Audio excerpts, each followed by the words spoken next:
உங்களுக்கு பிடிச்ச எல்லா வெப்சைட்லேயும் இந்த ஒரே கிளிக்கில் ஓப்பன் பண்ணுமா? அப்போ இந்த ஸ்டெப்ஸை ஃபாலோ பண்ணுங்கள். உங்கள் லேப்டாப் ஆர் பிசியில் நோட் பேட் ஓப்பன் பண்ணிக்கோங்க. நோட் பேட் ஓப்பன் பண்ணிக்கிட்டு ஜஸ்ட்டு நான் இங்கே டைப் பண்ணுற கமெண்ட் அப்படியே டைப் பண்ணுங்கள் @echo ஆஃப், அதுக்கப்புறம் என்டர் கொடுத்துட்டு ஸ்டார்ட் START ஸ்டார்ட் ஸ்பேஸ். இங்கே உங்களுக்கு எந்த வெப்சைட்டோட லிங்க் ஓப்பன் ஆகணும் இல்லை எந்த வெப்சைட் ஓப்பன் ஆகணும்னு நினைக்கிறீங்களோ அந்த வெப்சைட்டோட லிங்க் இங்கே பேஸ்ட் பண்ணிக்கிட்டு மறுபடியும் என்டர் கொடுத்துக்குங்க. இப்போ நான் மல்டிபிள் வெப்சைட்ஸ் இங்கே ஓப்பன் ஆகணும்னு நினைக்கிறேன். ஸோ நான் இப்போ எக்ஸாம்பிளுக்கு 4 வெப்சைட்ஸ் ஓப்பன் ஆகணும்னு நினைக்கிறேன். ஸோ 4 வெப்சைட்டோட லிங்க்கை நான் இங்கே பேஸ்ட் பண்ணுறேன். பேஸ்ட் பண்ணிக்கிட்டதுக்கப்புறம் இங்கே ஃபைலில் சேவ் கொடுங்க. ஃபைலில் சேவில் நான் இப்போ டெஸ்க்டாப்பில் சேவ் பண்ணுறேன். டெஸ்க்டாப்பில் இங்கே ஃபைல் நேம் என்ன வேணால் கொடுத்துக்கலாம்.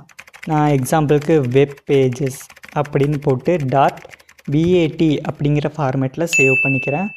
இதே ஃபார்மேட்டில் தான் நீங்களும் சேவ் பண்ணணும். சேவ் பண்ணதுக்கப்புறம் நீங்கள் அதை ரைட் கிளிக் பண்ணி ஓப்பன் பண்ணீங்க அப்படின்னா உங்களோட நீங்கள் எந்தெந்த லிங்கை பேஸ்ட் பண்ணி வச்சுருந்தீங்களோ அத்தனை லிங்க்கும் சேம் டைமில் வேறு டேப்பில் ஓப்பன் ஆகும். இந்த மெத்தடை யூஸ் பண்ணிங்கன்னா உங்களுக்கு பிடிச்ச வெப்சைட்டை ஒரே கிளிக்கில் ஓப்பன் பண்ணலாம். இந்த வீடியோ பிடிச்சிருந்தா லைக் பண்ணுங்கள், உங்கள் ஃப்ரெண்ட்ஸோட ஷேர் பண்ணுங்கள். பாய்.